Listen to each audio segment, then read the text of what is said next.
Terima kasih, dua pertanyaan sudah dijawab. Oh, ada dua like, ada tiga, silakan.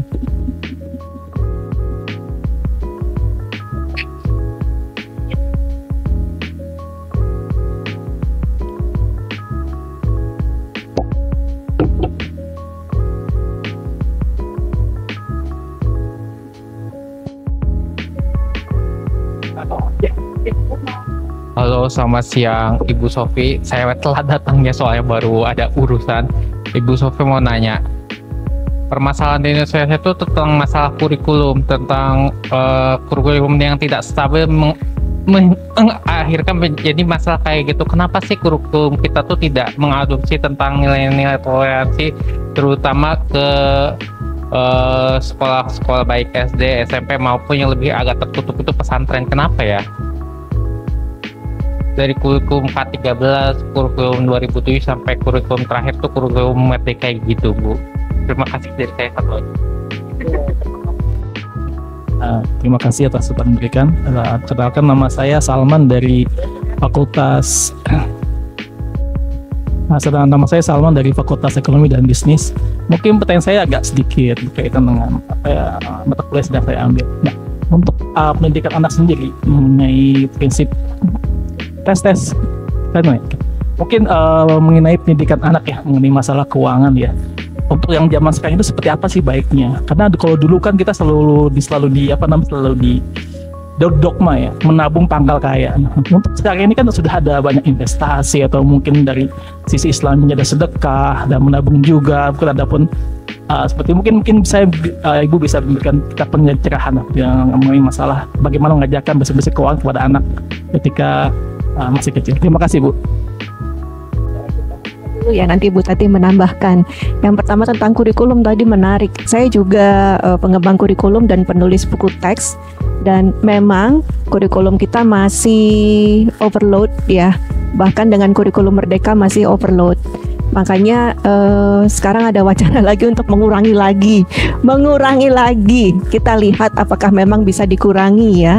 Karena apabila kurikulum itu dikembangkan dengan melibatkan pakar pada bidangnya, pasti pakar tuh bilang ini penting nih, ini penting, itu juga penting, semuanya penting ya. Jadi untuk mengurangi juga itu ternyata tidak sederhana. Tapi memang kurikulum atau beban, mungkin kurikulum itu kan bukan hanya dalam pengertian dokumen yang formal ya, tetapi mapelnya, cakupan mapelnya, materinya yang harus diajarkan oleh guru-guru, dan beban-beban administratif itu yang menyebabkan guru menjadi terkendala untuk memperkenalkan materi-materi lain di luar buku teks gitu ya. Dan ini yang coba masih berjalan upayanya, Mas.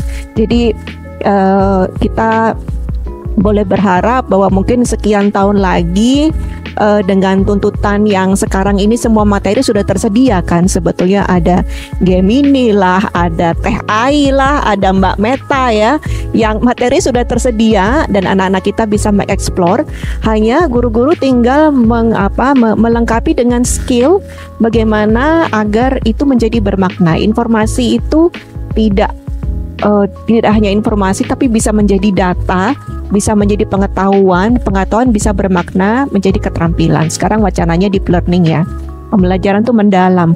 Kalau muatannya masih sebanyak sekarang, bagaimana bisa deep gitu ya, bagaimana guru bisa punya waktu untuk memperkenalkan buku-buku seperti ini. Jadi upayanya tetap berjalan terus, dan memang itu terus menjadi concern pada kurikulum apapun. Literasi finansial itu kebetulan saya sempat membantu OJK, membantu satu lagi pajak, Dijen Pajak, untuk mengkampanyekan literasi finansial. Dan tidak cukup dengan buku teks, tidak cukup bahwa literasi finansial ada 4, ada saving, ada spending, ada sharing, satu lagi differentiating needs and kebutuhan dan keinginan ya, needs and wants ya. Tidak hanya itu, karena literasi finansial menjadi muatan dalam buku pelajaran. Kebetulan saya menulis buku teks bahasa Indonesia juga, itu di semua mapel itu menjadi muatan. Tolong masukkan literasi finansial. Nah itu dogmanya ada 4 gitu ya. Tetapi ketika itu diceritakan melalui tokoh anak yang dia pengen ini tetapi dia perlu itu. Dia tahu bahwa dia menabung untuk membeli sepatu yang sudah sobek, tetapi dia pengen juga ya beli anakan ayam ya, karena teman-temannya pada punya semua nih gitu ya. Nah, itu menjadi relatable. Anak mengenal proses membuat keputusan yang membuat dia berpikir ini kebutuhan atau keinginan. Itu tidak hanya dogma.